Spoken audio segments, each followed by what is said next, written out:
ಇವತ್ತು ಮೊದಲನೇ ಅಧ್ಯಾಯದಲ್ಲಿ ಏನು ಬರೀತಾರೆ ಚಿದಾನಂದ ಅವಧೂತರು? ಶಿವ ನಂದೀಶನಿಗೆ ಹೇಳಿದ ಕಥೆಯನ್ನು ಬರೀತಾರೆ ಚಿದಾನಂದ ಅವಧೂತರು. ಭಗವಂತ ನಂದೀಶನಿಗೆ ಹೇಳಿದ ಕಥೆಯನ್ನು, ಆ ದೇವಿಯ ಚರಿತ್ರೆಯನ್ನು ಮೊದಲ ಅಧ್ಯಾಯದಲ್ಲಿ ಬರೀತಾರೆ. ಏನು ದೇವಿಯ ಚರಿತ್ರೆ? ಮೊದಲ ಅಧ್ಯಾಯ ಪ್ರಾರಂಭ ಆಗೋದು ಹೇಗೆ ಅಂತಂದರೆ, ತಾಯಿಯ ಕೈಲಾಸದ ವರ್ಣನೆಯಿಂದ ಪ್ರಾರಂಭ ಆಗುತ್ತೆ ದೇವಿಯ ಚರಿತ್ರೆ. ಕೈಲಾಸ ಹೆಂಗಿತ್ತು? ತಾಯಿಯ ಕೈಲಾಸ, ಅಲ್ಲಿ ಅಮೃತದ ನದಿಗಳು ಹರಿತಾ ಇದ್ದು, ಮತ್ತು ಶುದ್ಧವಾದ ಫಲಪುಷ್ಪಗಳ ಮರಗಳು ಅಲ್ಲಿ ಬೆಳೆದಿದ್ದವು. ಅಷ್ಟೊಂದು ಸುಂದರವಾದ ಕೈಲಾಸವದು. ಆಕಾಶದ ಎತ್ತರ ಬೆಳೆದ ಪರ್ವತಗಳ ಅಲ್ಲಿದ್ದು, ನೋಡಬೇಕು ಪರ್ವತಗಳನ್ನು. ಎಲ್ಲ ಪರ್ವತಗಳು ಹಿಮದಿಂದ ಆವರಿಸಿಕೊಂಡು ಬಿಟ್ಟಿದ್ದವು. ಹಂಗಿತ್ತು ತಾಯಿಯ ಕೈಲಾಸ. ಎಲ್ಲಿ ಕಣ್ಣು ಆಡಿಸ್ತೀವಿ ಅಲ್ಲೆಲ್ಲ ಸಾಗರವೇ ಕಾಣಿಸ್ತಾ ಇತ್ತು. ಮುತ್ತು ರತ್ನಗಳು ಅಲ್ಲಲ್ಲೇ ಬಿದ್ದು ಬಿಟ್ಟಿದ್ದವು. ಹಾಗಿತ್ತು ತಾಯಿಯ ಕೈಲಾಸ. ತಾಯಿಯ ಕೈಲಾಸ ಎಲ್ಲಿದೆ? ಅದು ಆಕಾಶದಲ್ಲಿದೆ ಏನು? ಇಲ್ಲ ಪಾತಾಳದಲ್ಲಿದೆ ಏನು ತಾಯಿಯ ಕೈಲಾಸ? ತಾಯಿಯ ಕೈಲಾಸ ಎಲ್ಲಿಯೂ ಇಲ್ಲ. ಅದು ಎಲ್ಲಿ ಇದೆ ಅಂತಂದರೆ ಇಲ್ಲೇ ಇದೆ ತಾಯಿಯ ಕೈಲಾಸ. ಇಲ್ಲೇನು? ನಮಗೂ ಅಮೃತದಂಥ ನದಿಯ ನೀರುಗಳು ಈ ಭೂಮಿಯ ಮೇಲೆ ಹರಿತಾ ಇದ್ದಾವೆ. ಆಕಾಶದ ಎತ್ತರ ಪರ್ವತಗಳು ತುಂಬಿ ನಿಂತಿವೆ. ಹೆಂಗ ಹಣ್ಣುಗಳ ಎಲ್ಲ ಮರದಾಗ ಪಕ್ವಗೊಂಡ ಹಣ್ಣುಗಳು ತುಂಬಿ ನಿಂತಿವೆ ಈ ಭೂಮಿಯಲ್ಲಿ. ಆದ್ರೆ ಮನುಷ್ಯಾಗ ಗೊತ್ತಿಲ್ಲ. ಇದ ಕೈಲಾಸ ಅನ್ನೋದು ಮನುಷ್ಯನಿಗೆ ಗೊತ್ತಿಲ್ಲ. ಶರಣರು ಹೇಳ್ತಾರೆ ಒಂದು ಕಡೆ, ದೇವಲೋಕ ಮರ್ತ್ಯಲೋಕ ಬೇರೆ ಇಲ್ಲ ಕಾಣಿರೋ, ಸತ್ಯ ನುಡಿಯೋದೇ ದೇವಲೋಕ, ಮಿಥ್ಯ ನುಡಿಯೋದೇ ಮರ್ತ್ಯಲೋಕ. ದೇವಲೋಕ ಅಂದ್ರೆ ಅಲ್ಲೈತಿ ಇಲ್ಲೈತಿ ಎಲ್ಲಿಯೂ ಇಲ್ಲ. ಎಲ್ಲಿ ಸತ್ಯ ಇದೆ ಅದೇ ದೇವಲೋಕ, ಅದೇ ದೇವಲೋಕ. ಈ ಭೂಮಿ ಬಸವಣ್ಣನಿಗೆ ದೇವಲೋಕವಾಗಿ ಕಂಡಿತು.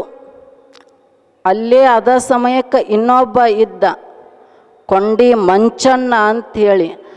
ಅವನಿಗೆ ಈ ಭೂಮಿ ನರಕವಾಗಿ ಕಾಣಿತು, ನರಕವಾಗಿ. ಇಬ್ಬರೂ ಒಂದ ಕಡೆ ಇದ್ದವರು, ಒಂದ ಅರಮನೆಯಾಗಿದ್ದವರು. ಒಬ್ಬಗೆ ಸ್ವರ್ಗ ಕಾಣಿತು, ಒಬ್ಬನಿಗೆ ನರಕ ಕಾಣಿತು. ಯಾಕಂದ್ರೆ ಒಬ್ಬನ ಮನಸ್ಸು ಶುದ್ಧ ಇತ್ತು, ಒಬ್ಬನ ಮನಸ್ಸಿನ ತುಂಬ ಎಲ್ಲ ಕಲ್ಮಶ ಇತ್ತು. ದೇವರು ನಮಗೆ ಏನು ಕೊಟ್ಟಿಲ್ಲ ಹೇಳಿ, ಏನು ಕೊರತೆ ಮಾಡಿದ್ದಾನೆ ಹೇಳಿ? ಮನುಷ್ಯನಿಗೆ ಬದುಕಲು ಭಗವಂತ ಎಲ್ಲವನ್ನ ಕೊಟ್ಟು ಬಿಟ್ಟಿದ್ದಾನೆ. ಆ ತಾಯಿ ಎಲ್ಲವನ್ನ ಕರುಣಿಸಿ ಬಿಟ್ಟಿದ್ದಾಳೆ. ಆದರೆ ಬದುಕೋದೇ ಗೊತ್ತಿಲ್ಲ ಮನುಷ್ಯನಿಗೆ. ಅನುಭವಿಸುವುದು ಹೆಂಗಂತ ಮನುಷ್ಯನಿಗೆ ಗೊತ್ತಿಲ್ಲ. ಒಂದು ಬಾರಿ ದೇವರಿಗೆ ಅನ್ನಿಸ್ತಂತ, ಏನಂತ, ನಾನು ಜಗತ್ತನ್ನು ಸೃಷ್ಟಿ ಮಾಡಿ ಇಟ್ಟಿದ್ದೀನಿ, ಮತ್ತು ಜಗತ್ತನ್ನು ಸೃಷ್ಟಿ ಮಾಡಿ ಇಟ್ಟು ಅಲ್ಲಿ ಅನೇಕ ಜೀವಾಣು ಸಂತತಿಗಳನ್ನು ಹುಟ್ಟಿಸಿದ್ದೀನಿ. ಒಂದಿಷ್ಟು ನಾ ಸೃಷ್ಟಿ ಮಾಡಿದ ಜಗತ್ತು ಹೆಂಗೆ ಐತಿ ಅಂತ ಅವ್ರ ಬಾಯಿಲಿಂದ ಕೇಳ್ಕೊಂಡು ಬರೋಣ ಅಂತ ದೇವರಿಗೆ ಅನ್ನಿಸಿತು. ದೇವರು ಬಂದ. ಎಲ್ಲಿಗೆ ಬಂದ ಅಂದ್ರೆ ಭೂಮಿಗೆ ಬಂದ. ಭೂಮಿಗೆ ಬಂದ ಮೊದಲು ಹೋದ. ಎಲ್ಲಿ ಹೋದ ಅಂತಂದ್ರೆ ಸಾಗರದ ಬಳಿಗೆ ಹೋದ ದೇವರು. ಸಾಗರದಾಗಿರುವ ಮೀನನ್ನು ಕೇಳ್ತಾನೆ, ಏ ಮೀನೇ, ನಾನು ಸೃಷ್ಟಿ ಮಾಡಿದ ಜಗತ್ತು ನಿನಗೆ ಹೇಗೆ ಅನ್ನಿಸುತ್ತಿದೆ ಅಂತ ಆ ಮೀನನ್ನು ಕೇಳ್ತಾನೆ, ಭಗವಂತ ಕೇಳ್ತಾನೆ. ಆವಾಗ ಮೀನು ಹೇಳುತ್ತೆ, ಏನು ಹೇಳಲಿ ಭಗವಂತ ನಿನ್ನ ಸೃಷ್ಟಿಯ ಮಹಿಮೆಯನ್ನು? ನಾನು 16 ವರ್ಷಗಳಿಂದ ಆಯಿತು ಈಜಾಡಕತ್ತನ. ಆದ್ರೆ ಇನ್ನೂ ಇದು ಸಾಗರ ಮುಗಿವಾಲ್ತು, ಇನ್ನೂ ನನಗೆ ದಾಂಡಿ ಹತ್ತುವಲ್ತು, ಅಷ್ಟು ವಿಶಾಲವಾದ ಸಾಗರವನ್ನು ನೀನು ಮಾಡಿ ಇಟ್ಟಿರುವೆ. ಏನು ಅಂತ ವರ್ಣಿಸಲಿ ನಿನ್ನ ಮಹಿಮೆಯನ್ನ. ನನಗೆ ಈಶಾಡಕ್ಕಿಷ್ಟು ದೊಡ್ಡ ಸಾಗರ ಮಾಡಿ ಇಟ್ಟಿಯಲ್ಲ, ನಿನಗೊಂದು ನಮಸ್ಕಾರ ಅಂತ ಆ ಮೇನು ಭಗವಂತನಿಗೆ ಹೇಳುತ್ತೆ.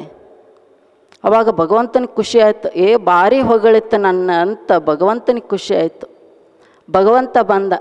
ಎಲ್ಲಿ ಬಂದ ಅಂತಂದ್ರೆ ಹಕ್ಕಿ ಹತ್ರ ಬಂದ. ಒಂದು ಹಕ್ಕಿ ಹತ್ರ ಹಕ್ಕಿಯನ್ನು ಕೇಳ್ತಾನೆ, ಹಕ್ಕಿ, ನಾನು ಸೃಷ್ಟಿ ಮಾಡಿ ಇಟ್ಟ ಈ ಪ್ರಪಂಚ ನಿನಗೆ ಹೇಗೆ ಅನ್ನಿಸುತ್ತಿದೆ, ಒಂದಿಷ್ಟು ಹೇಳು ನನಗೆ ಅಂತ.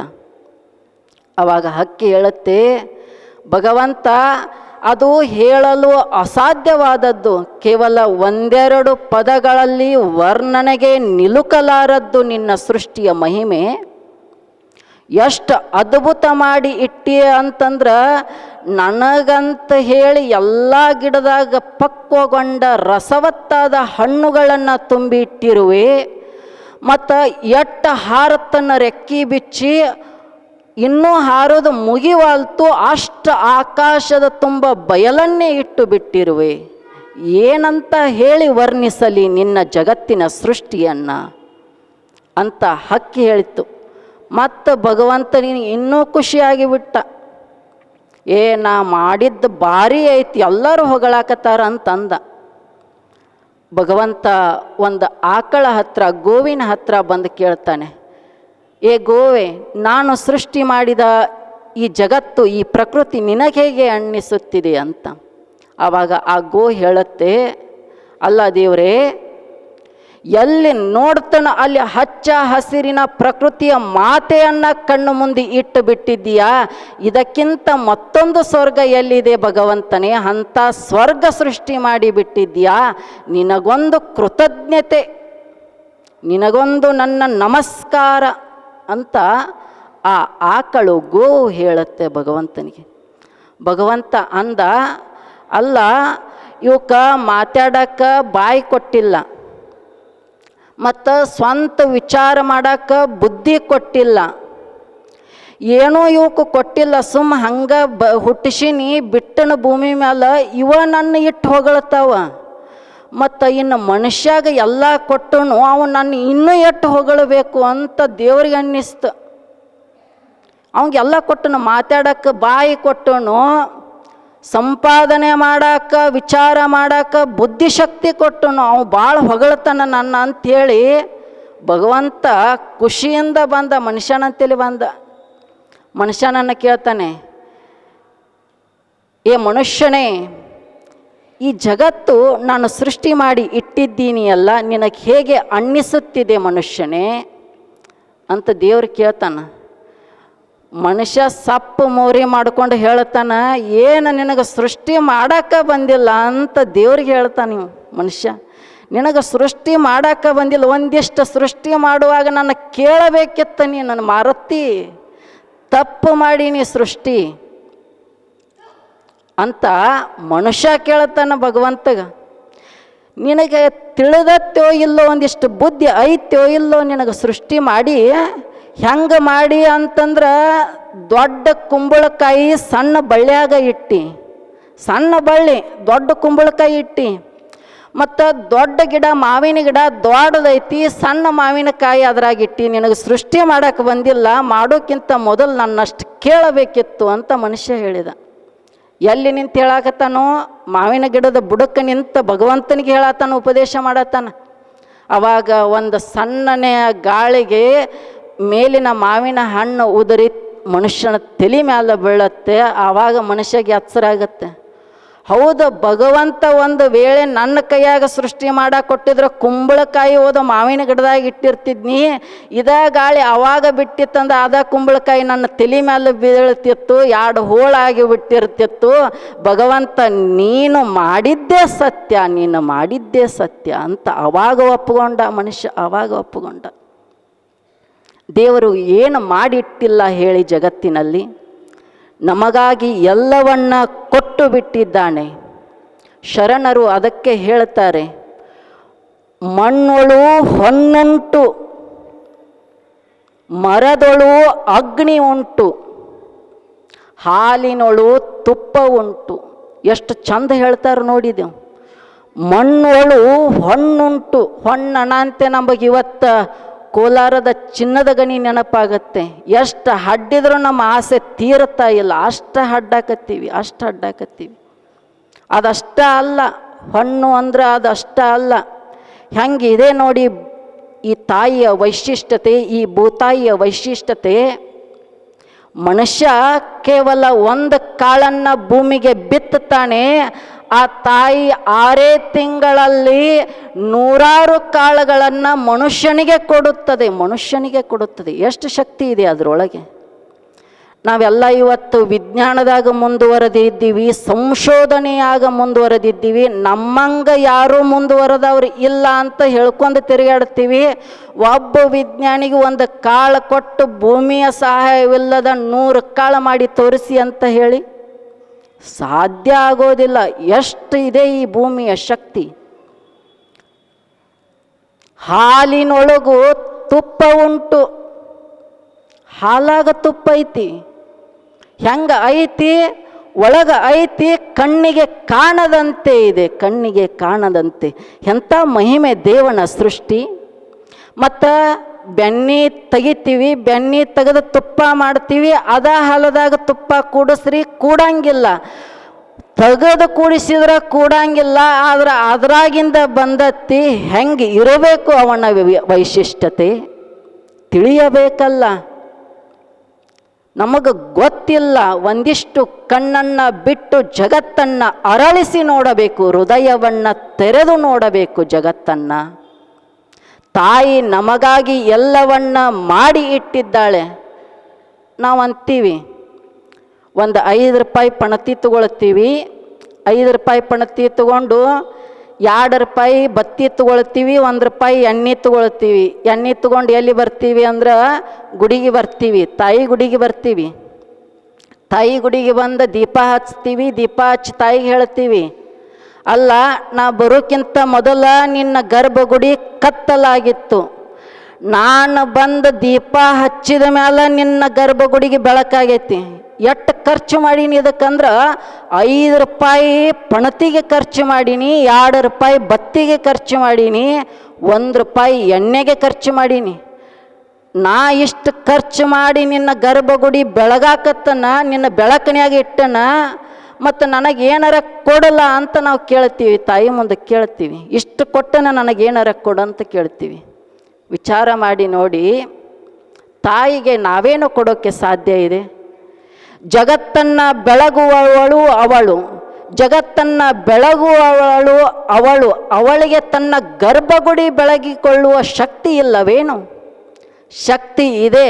ಆದರೆ ಯಾಕೆ ಗರ್ಭಗುಡಿ ಕತ್ಲು ಮಾಡ್ಕೊಂಡು ಕೂತಾಳ ಅಂತಂದ್ರೆ, ನನ್ನ ಭಕ್ತರು, ನನ್ನ ಶಿಷ್ಯರು ಒಂದಿಷ್ಟು ಕೊಡುವುದನ್ನು ಕಲೀಲಿ ಅಂತ ಕೂತಾಳಾಕಿ. ಈಗ ನಿಮ್ಮ ಮನ್ಯಾಗ ನೀವು ಸಣ್ಣ ಹುಡುಗರು ಇರ್ತಾವೆ, ಮಕ್ಕಳು ಇರ್ತಾವೆ. ಮಕ್ಕಳು ಹೊರಗೆ ಆಟ ಆಡಿ ಬರ್ತಾವ. ಬಂದ ತಕ್ಷಣ ತಾಯಿ ಒಂದು ರೊಟ್ಟಿ ಸುತ್ತಿ ಮಕ್ಕಳ ಕೈಯಾಗ ಕೊಡ್ತಾಳೆ. ಕೊಟ್ಟ ತಕ್ಷಣ ಏನು ಕೇಳ್ತಾಳ? ಯಪ್ಪ ಒಂದು ಈಟ ಕೊಡು ನೋಡ್ನು, ಒಂದು ಈಟ ಕೊಡು ನೋಡ್ನು. ಯಾರು ಕೊಟ್ಟವರು? ತಾಯಿನೇ ಮಕ್ಕಳ ಕೈಯಾಗ ಕೊಟ್ಟವಳು.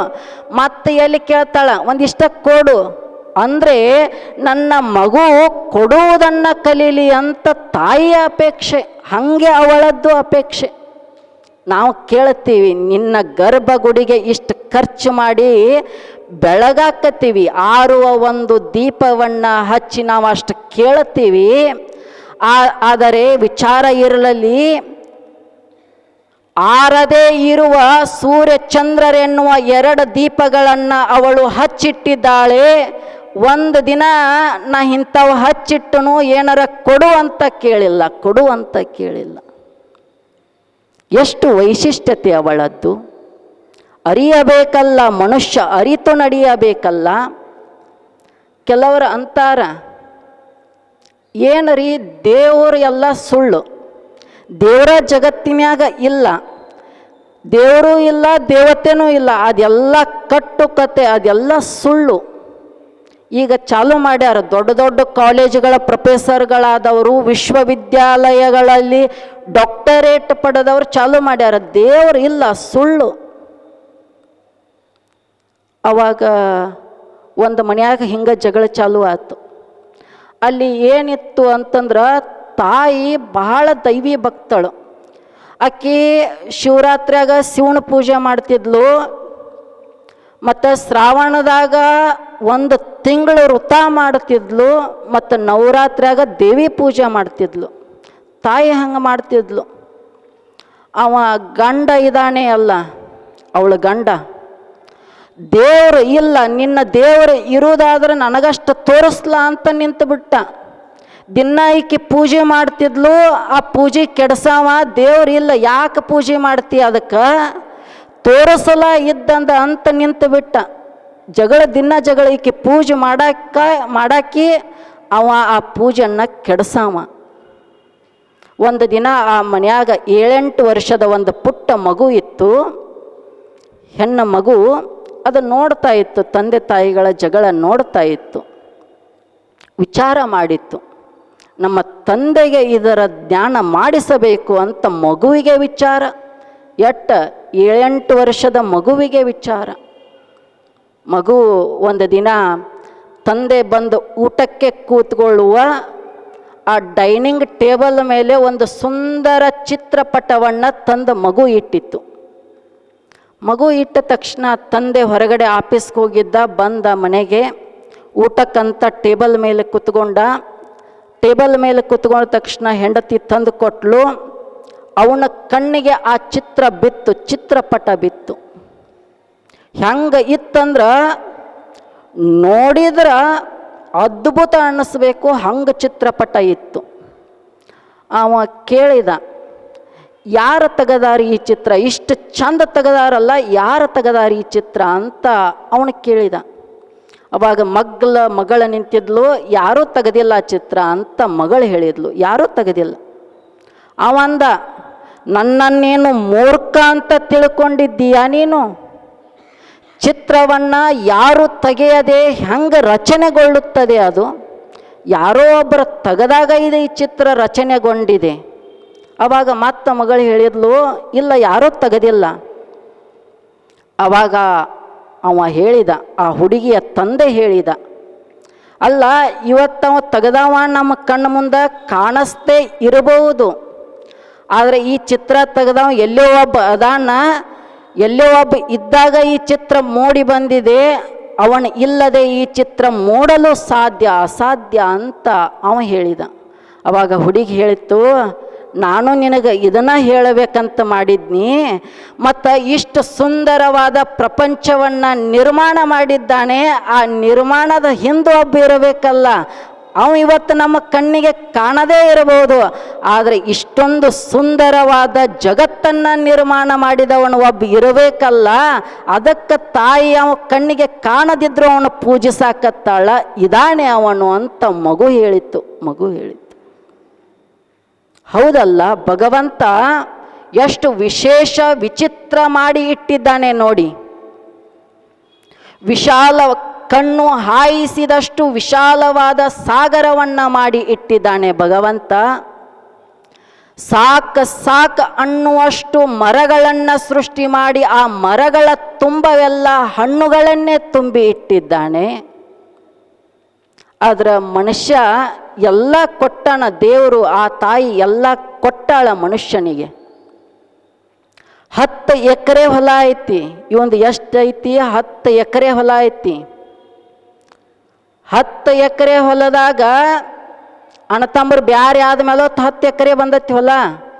ಕೂಡಿದ್ದಾಗ 20 ಎಕರೆ, ಬ್ಯಾರೆ ಆದಮೇಲೆ 10 ಎಕರೆ ಬಂದೈತಿ. ಆ 10 ಎಕರೆ ಮರತ ಒಂದು ಗೇನ ಬದುವಿಗಾಗಿ ತಮ್ಮನ ಜೊತೆಗೆ ಜಗಳಕ್ಕೆ ನಿಂತಾನ. ದೇವರು ಕೊಟ್ಟದ್ದು 10 ಎಕರೆ ಮರತಾನ, ಗೇನ ಬದು ತಲೆಯಾಗಿ ಉಳಿದು ಬಿಟ್ಟಿದೆ. ಆ ಬದು ಇವರಿಬ್ಬರು ಜಗಳ ನೋಡಿ ನಗ್ತಾ ಇರುತ್ತೆ ಅಂತ. ನೀವು ಎಷ್ಟು ಜಗಳಾಡ್ರಿ, ಒಂದು ದಿನ ನೀವು ಹಿಂಗೆ ಜಗಳಾಡ್ಕೊತ ಹೋದ್ರೆ ನನ್ನಲ್ಲೇ ಮುಚ್ಕೊಂಡು ಬಿಡ್ತೇನೆ ನಿಮ್ಮನ್ನ ಅಂತ ಬದು ಹೇಳುತ್ತೆ ಅಂತ ಮನುಷ್ಯನಿಗೆ. ಒಂದಿಷ್ಟು ಕಲಿಯಬೇಕಲ್ಲ. ನಾವು ಇಲ್ಲಿ ಹೆಂಗೆ ಬಂದೀವಿ ಅಂತಂದ್ರೆ ಇದು ತಾಯಿಯ ಸೃಷ್ಟಿ. ಕೈಲಾಸದ ವರ್ಣನೆ ಅಂತಂದರೆ ಇದು ತಾಯಿಯ ಸೃಷ್ಟಿ. ನಾವಿಲ್ಲಿ ಬಂದವರು ಬಾಡಿಗೆದಾರರು. ದೇವನ ಮನೆ ಇದು ಜಗವೆಲ್ಲ, ಬಾಡಿಗೆದಾರರು ಜೀವಿಗಳೆಲ್ಲ. ದಾಸರು ಹೇಳ್ತಾರೆ ಅಲ್ಲ ಸುಂದರವಾಗಿ ಪದ್ಯದಲ್ಲಿ, ದೇವನ ಮನೆ ಇದು, ಸುಮ್ಮ ಬಾಡಿಗೆದಾರರಾಗಿ ಬಂದಿದ್ದೀವಿ. ಇಲ್ಲೇನ ಹಿಂದೆ ಅನೇಕರು ಬಂದಾರ, ಅವ್ರು ಹೋಗ್ಯಾರ. ಮತ್ತು ಅವ್ರು ಹೋಗ್ಯಾರ ಅಂಥೇಳಿ ನಾವು ಇಲ್ಲಿ ಕುಂಡ್ರಾಕ ಸೀಟು ಸಿಕ್ಕಾವ. ಮಾಲಿಂಪುರದಾಗ ಹಿಂದೆ ಬಂದವರೆಲ್ಲ ಇಲ್ಲೇ ಉಳಿದಿದ್ರಂತ ತಿಳ್ಕೊರಿ, ಇಲ್ಲೆಲ್ಲಿ ನಮಗೆ ಕುಂಡ್ರಾಕ ಸೀಟು ಸಿಗುತ್ತಿದ್ದು. ಬಂದವರು ಹೋಗ್ಯಾರ, ಮತ್ತು ಇವತ್ತು ನಾವು ಮುಂದೊಂದು ದಿನ ಹೋಗಾಕ ಸಿದ್ಧರಾಗಿ ನಿಂತ್ಕೊಂಡಿರಬೇಕು. ಬಂದಿರೋದು ಬಾಡಿಗೆದಾರರು. ಮತ್ತು ತಾಯಿ ನಮ್ಮನ್ನು ಎದಕ್ಕೆ ಕಳಿಸ್ಯಾಳ ಅಂತಂದ್ರೆ ನನ್ನ ಮಕ್ಕಳು ನನ್ನೊಂದಿಷ್ಟು ನೆನೀಲಿ ಅಂತ ಕಳಿಸ್ಯಾಳ.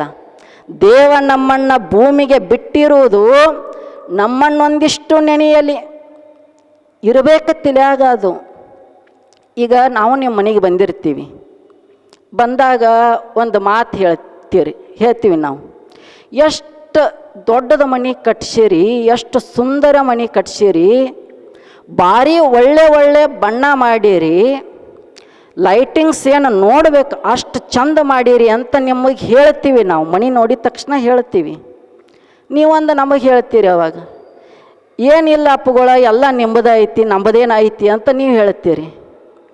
ಅಂದ ತಕ್ಷಣ ನೀವು ಹಿಂಗೆ ಅಂದಿರಿ ಬಾ ಅಂತೇಳಿ ಬಾಂಡ್ ಪೇಪರ್ ತರಿಸಿದ್ರ ಮೇಲೆ ಸಹಿ ಹಾಕ್ರಿ, ಮತ್ತೆಲ್ಲ ನಂದ ಐತಿ ಅಂದಿರಲಿ ಅಂತ ಅಂದುಬಿಟ್ರೆ ನಾವು ಮರುದಿವಸ ನಮ್ಮನ್ನು ಕರ್ಸಂಗಿಲ್ಲ. ನೀವು ನೀವು ಅಂದಿರ್ತೀರಿ ನಿಮ್ಮದ ಅಪ್ಪುಗಳ ಅಂತ ನೀವು ಅಂದಿರ್ತೀರಿ. ನಾವು ತಲೆಯಾಗಿಟ್ಕೊಳ್ಬೇಕು, ಅವ್ರು ಅಂದಾರ ಆದ್ರೆ ಇದು ನಂದ ಅಲ್ಲ ಅಂತ ನಮ್ಮ ತಲೆಯಾಗಿರಬೇಕು.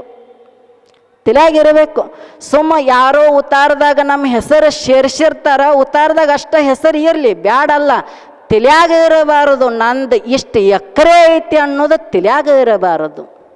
ಆವಾಗ ಮಾತ್ರ ಬದುಕಾಕತ್ತಿ.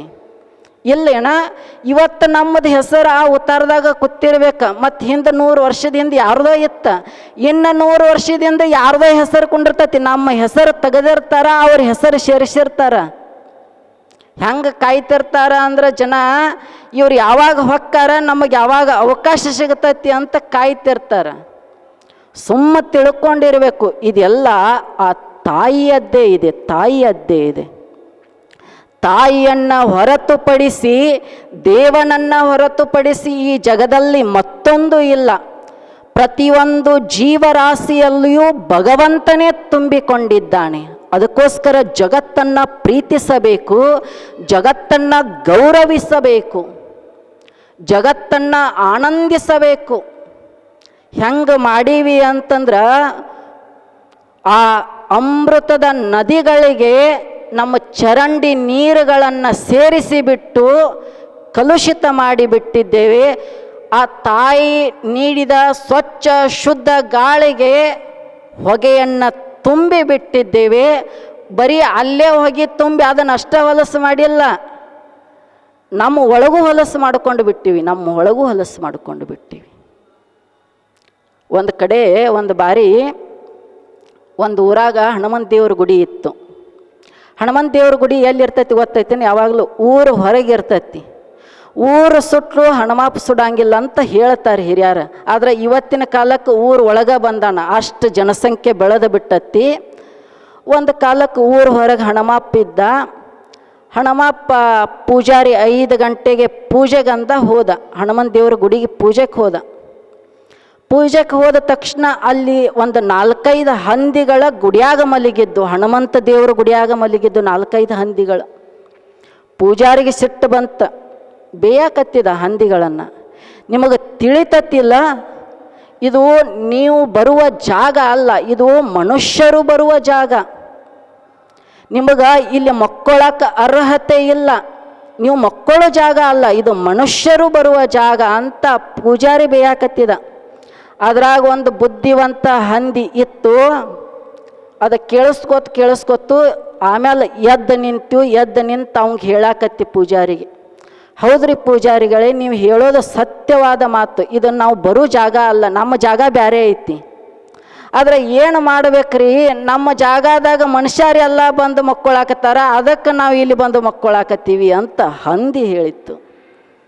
ಹೆಂಗೆ ಇದೇ ಮನುಷ್ಯ ಬಳಸಿಕೊಳ್ಳಬೇಕಲ್ಲ ಜಗತ್ತನ್ನು, ಒಂದಿಷ್ಟು ಆನಂದಿಸಬೇಕಲ್ಲ. ದೇವರು ಯಾಕೆ ಕಳಶನ ಹಂಗೆ ಬದುಕಬೇಕು. ಮಹಾತ್ಮರು ಈ ಭೂಮಿಗೆ ಕಾಲನ್ನು ಇಟ್ಟರು. ಅವ್ರ ಕಾಲು ಇಟ್ಟ ಜಾಗಗಳೆಲ್ಲ ಸುಕ್ಷೇತ್ರಗಳಾದವು. ಶಂಕರಲಿಂಗ ಶಿವಾಚಾರ್ಯರು ಕಾಲಿಟ್ಟರು, ಇದು ಪವಿತ್ರ ಕ್ಷೇತ್ರ ಆಯಿತು. ಮತ್ತು ನಾವು ನೀವು ಕಾಲಿಡ್ತೀವಿ, ನಾವು ನೀವು ಎಲ್ಲಿ ಕಾಲು ಇಡುತ್ತೀವಿ ಅಲ್ಲೆಲ್ಲ ಗುಟ್ಕ ಚೀಟಿನ ಬಿದ್ದಿರ್ತಾವೆ. ನಾವು ಕಾಲಿಟ್ಟಲ್ಲಿ ಹಂಗೆ, ಮಹಾತ್ಮರು ಕಾಲಿಟ್ಟಲ್ಲಿ ಹಂಗೆ ತಿಳ್ಕೊಳ್ಳಬೇಕಲ್ಲ. ದೇವರು ಕೊಟ್ಟಿದ್ದಾನೆ ಜಗತ್ತನ್ನು ಅಂತಂದರೆ ಮತ್ತು ಮುಂದೆ ಬರೋವ್ರಿಗೆ ಹಂಗೆ ಕೊಟ್ಟು ಹೋಗಬೇಕು. ನಾವು ಜಗತ್ತನ್ನು ಸ್ವಚ್ಛ ಸುಂದರ ಮಾಡಿ ಕೊಟ್ಟು ಹೋಗಬೇಕು ಜಗತ್ತನ್ನು. 2ನೇ ಅಧ್ಯಾಯದಲ್ಲಿ ತಾಯಿಯ ಚರಿತ್ರೆ, ಮೊದಲ ಅಧ್ಯಾಯ ಕೈಲಾಸದ ವರ್ಣನೆ. ಕೈಲಾಸ ಅಂತಂದರೆ ಏನೂ ಅಲ್ಲ, ಈ ಸೃಷ್ಟಿ ಏನಿದೆಯಲ್ಲ ಈ ಸೃಷ್ಟಿಯ ವರ್ಣನೆಯನ್ನೇ ಚಿದಾನಂದ ಅವಧೂತರು ಮೊದಲ ಅಧ್ಯಾಯದಲ್ಲಿ ಇಟ್ಟಿದ್ದಾರೆ, ಬರೆದಿದ್ದಾರೆ.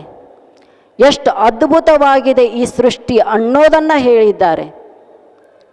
ಮತ್ತು ತಾಯಿ ಈ ಸೃಷ್ಟಿಯನ್ನು ನಿರ್ಮಿಸಿದಳು ಬಗಳಾಂಬೆ. ನಿರ್ಮಿಸಿ ಅಷ್ಟ ಸುಮ್ಮ ಕುಂಡಿರಲಿಲ್ಲ. ಅವಳು ಏನು ಮಾಡಿದ್ಲು ಅಂತಂದ್ರೆ 3 ಜನರನ್ನು ಹುಟ್ಟಿಸಿದ್ಲು. ಯಾರ್ಯಾರು?